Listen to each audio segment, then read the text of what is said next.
Yo! Welcome to my channel, and for today's video, I will teach you how to make a jigsaw puzzle. And yes, na-print ko na yung design. And this time, I will put a phototop which is holographic.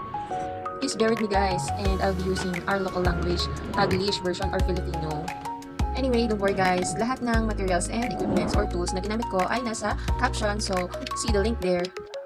And this time, ginagamit natin yung laminating machine para walang bubbles and maiwasan ang lukot.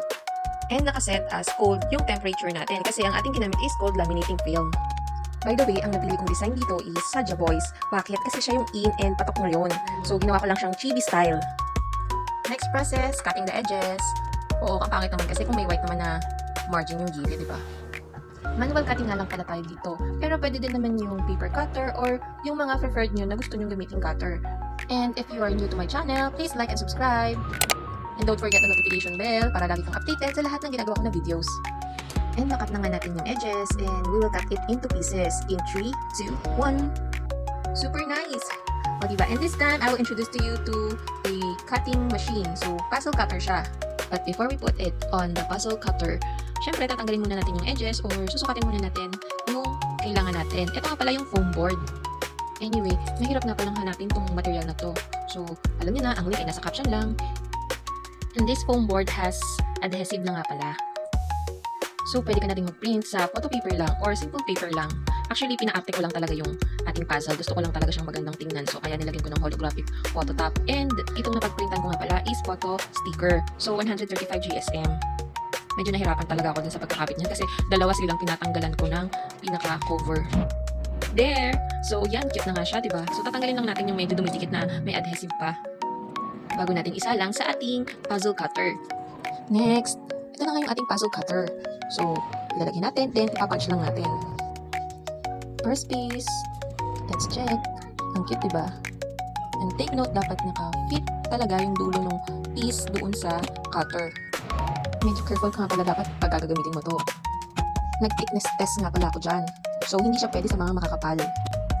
Or, I think mga 2 mm lang yung foam board dyan. And dapat foam board lang, hindi cardboard. And after cutting, buuin na natin. Excited ka na ba? Maganda nga pala itong pang-regalo, gift idea, or para sa mga fun games activity ng mga bata. Pwede mo rin nga pala siyang gamitin mga giveaway or souvenirs sa events. For example, christening or birthdays. Ang cute nga nito, di ba? Medyo nahirapan nga ako sa mukha ni Gino dyan. Magandang libangan na nga rin yan kapag gusto mo mag-relax. Pwede rin nga itong gawing bonding time ng family or ng parents and kids. It can also enhance the critical thinking and problem solving of your kids. Finally, nabuo na natin. Next step, packaging. And for the backing of the puzzle, I used the phototop backing. So after natin magamit si phototop, yung backing niya, pwede din siyang backing ng puzzle. And pagkatapos, nilagay natin siya sa OPP plastic. Yung OPP plastic, ang size niya is A6. Let's put our puzzle. And may adhesive na nga pala yung ating ginamit na OPP plastic dyan. So, tatanggalin mo lang yung pinaka-tape niya. After that, nag-print nga pala ako ng label. So, ang ginamit ko na papel is vellum board. So, kinat ko lang siya sa kalahati ng A6 and then fold it into half. And then, nilagay ko siya sa ibabaw ng ating OPP plastic. Ayan. So, para maging label siya. Using a stapler, i-staple ko na nga yung pinaka-ibabaw niyan. And there you have it. Okay na, pwede siyang merge. Thank you for watching guys. See you on my next video.